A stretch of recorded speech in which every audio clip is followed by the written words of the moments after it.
पतो तो हमरो तो भाभी न लगी भाभी इस देवर का प्यार भरा नमस्कार स्वीकार करिए। खुशी रही ना लौरीन भाभी रहुआ कैसे कह सकेनी भाभी प्यारी भाभी कि भौजी हमसे हंस बोले। अरे क्या बात है बतियावे के परी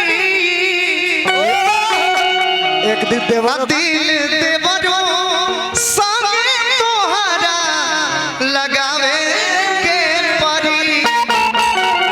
कबो कबो देवरों के दो चार लात लतियावे के पड़ी। का हाल बा मुस्कान?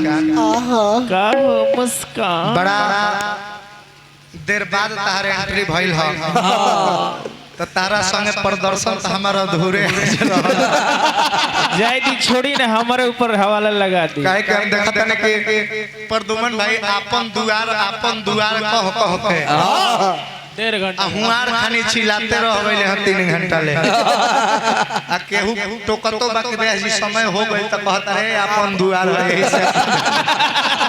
रह अपन दुआर हो अपना द्वार पर निर्गुण गावता है अपना द्वार पर शोक गीत गावता रे बेचारू अपना द्वार पर प्रसंग गौले ह त केहू बोले अला बैजा।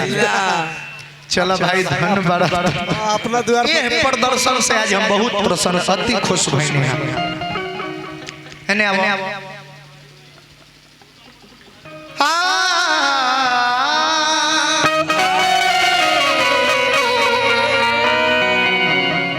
हंसलू तो लागेला कि सूरज उदय होता।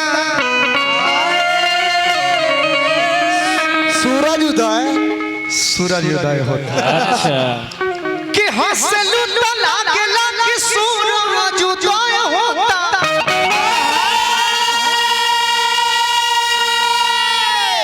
अरे रूसलू तो लागे कि घेरले बघाटा।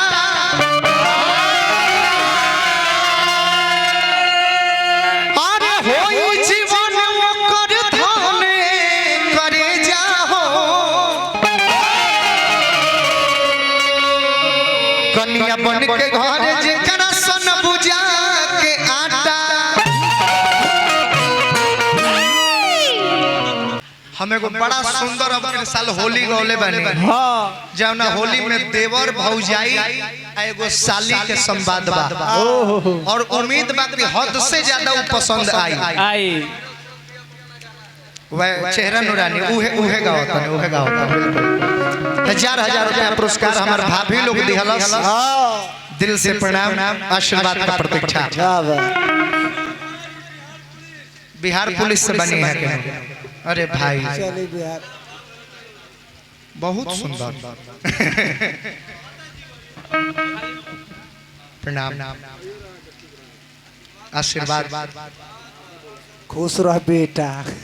हमरा सच में प्रदुमन जी तो झूठे कहत रहे हैं कि अपना घरे गावत नहीं अपना द्वार पर गावत नहीं।